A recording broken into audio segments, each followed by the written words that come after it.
मेरे प्यारे देशवासियों, नमस्कार। कोरोना के खिलाफ लड़ाई में जनता कर्फ्यू से लेकर आज तक हम सभी भारतवासियों ने बहुत लंबा सफर तय किया है। समय के साथ आर्थिक गतिविधियों में भी धीरे धीरे तेजी नजर आ रही है। हम में से अधिकांश लोग अपनी जिम्मेदारियों को निभाने के लिए फिर से जीवन को गति देने के लिए रोज घरों से बाहर निकल रहे हैं। त्योहारों के इस मौसम में बाजारों में भी रौनक धीरे धीरे लौट रही है, लेकिन हमें ये भूलना नहीं है कि लॉकडाउन भले चला गया हो, वायरस नहीं गया है।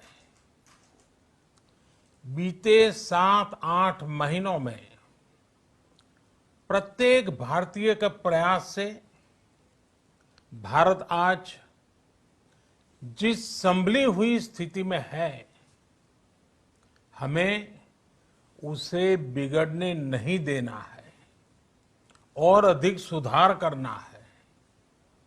आज देश में रिकवरी रेट अच्छी है, फैटेलिटी रेट कम है।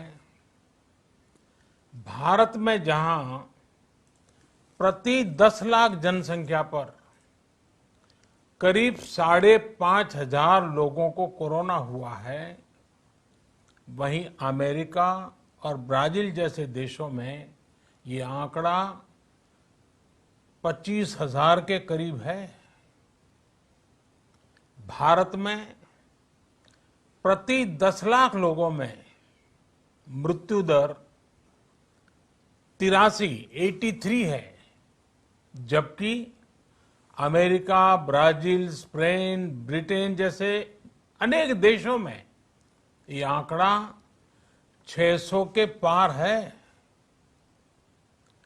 दुनिया के साधन संपन्न देशों की तुलना में भारत अपने ज्यादा से ज्यादा नागरिकों का जीवन बचाने में सफल हो रहा है। आज हमारे देश में कोरोना मरीजों के लिए 90 लाख से ज्यादा बेड्स की सुविधा उपलब्ध है। 12,000 क्वारंटाइन सेंटर्स है। कोरोना टेस्टिंग की करीब 2,000 लैब्स काम कर रही है।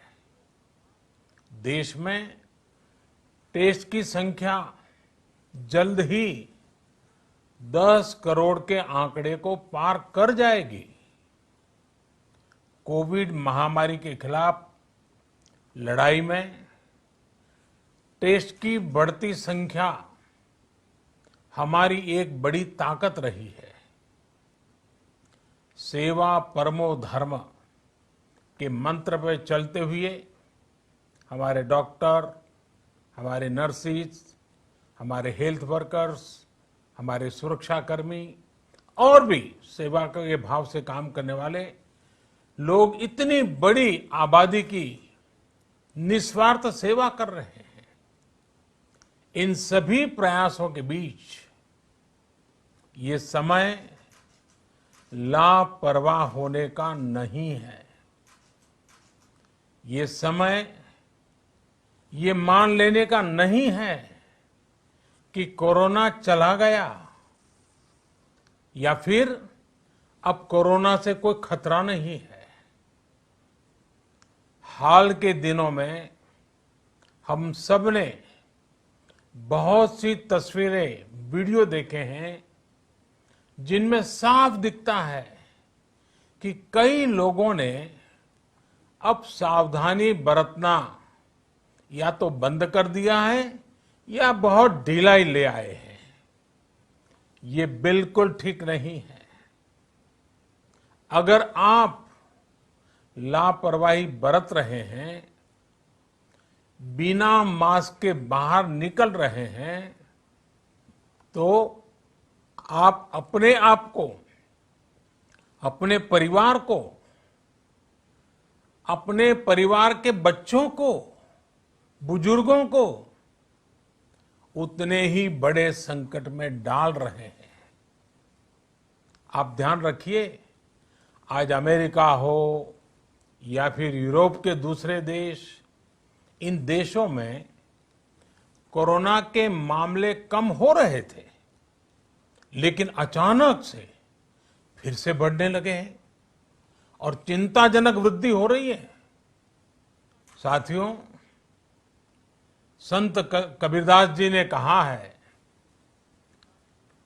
पक्की खेती देखी के, पक्की खेती देखी के गर्व किया किसान, अजहू जोला बहुत है, अजहू जोला बहुत है, घर आवे तब जान।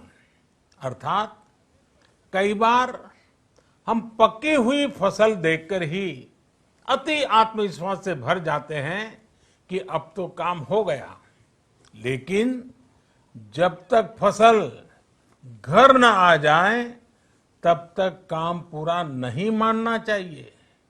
यही कबीरदास जी कह के गए हैं। यानी जब तक सफलता पूरी न मिल जाए, लापरवाही नहीं करनी चाहिए। साथियों, जब तक इस महामारी की वैक्सीन नहीं आ जाती, हमें कोरोना से अपनी लड़ाई को रत्ती भर भी कमजोर नहीं पड़ने देना है। बरसों बाद हम ऐसा होता देख रहे हैं कि मानवता को बचाने के लिए युद्ध स्तर पर पूरी दुनिया में काम हो रहा है। अनेक देश इसके लिए काम कर रहे हैं। हमारे देश के वैज्ञानिक भी वैक्सीन के लिए जी जान से जुटे हैं। भारत में अभी कोरोना की कई वैक्सीन पर काम चल रहा है। इनमें कुछ एडवांस स्टेज पर है, आशास्पद स्थिति दिखती है। साथियों, कोरोना की वैक्सीन जब भी आएगी, वो जल्द से जल्द प्रत्येक भारतीय तक कैसे पहुंचे, इसके लिए भी सरकार की तैयारी जारी है। एक एक नागरिक तक वैक्सीन पहुंचे, इसके लिए तेजी से काम हो रहा है। साथियों, रामचरितमानस में बहुत ही शिक्षाप्रद बातें हैं, सीखने जैसी बातें हैं, लेकिन साथ साथ अनेक प्रकार की चेतावनियां भी हैं। जैसे रामचरितमानस में बहुत बड़ी बात कही गई है, रिपु रुज पावक पाप, रिपु रुज पावक पाप, प्रभु अहि गनीय न छोट करी। अर्थात आग, शत्रु, पाप यानी कि गलती और बीमारी, इन्हें कभी छोटा नहीं समझना चाहिए। जब तक इनका पूरा इलाज न हो जाए, इन्हें हल्के में नहीं लेना चाहिए। इसलिए याद रखिए, जब तक दवाई नहीं, तब तक ढिलाई नहीं। त्योहारों का समय हमारे जीवन में खुशियों का समय है, उल्लास का समय है। एक कठिन समय से निकलकर हम आगे बढ़ रहे हैं। थोड़ी सी लापरवाही हमारी गति को रोक सकती है, हमारी खुशियों को धूमिल कर सकती है। जीवन की जिम्मेदारियों को निभाना और सतर्कता, ये दोनों साथ साथ चलेंगे, तभी जीवन में खुशियां बनी रहेगी। 2 गज की दूरी, समय समय पर साबुन से हाथ धुलना और मास्क लगाना, इसका ध्यान रखिए। और मैं आप सबसे करबद्ध प्रार्थना करता हूं, आपको मैं सुरक्षित देखना चाहता हूं, आपके परिवार को सुखी देना चाहता हूं। ये त्योहार आपके जीवन में उत्साह और उमंग भरे, ऐसा वातावरण चाहता हूं। और इसलिए मैं बार बार हर देशवासी से आग्रह करता हूं। मैं आज अपने मीडिया के साथियों से भी, सोशल मीडिया में जो सक्रिय हैं उन लोगों से भी बड़े आग्रह से कहना चाहता हूं कि आप जागरूकता लाने के लिए, इन नियमों का पालन करने के लिए जितना जन जागरण अभियान करेंगे, ये आपकी तरफ से देश की बहुत बड़ी सेवा होगी। आप जरूर हमें साथ दीजिए, देश के कोटि कोटि जनों को साथ दीजिए। मेरे प्यारे देशवासियों, स्वस्थ रहिए,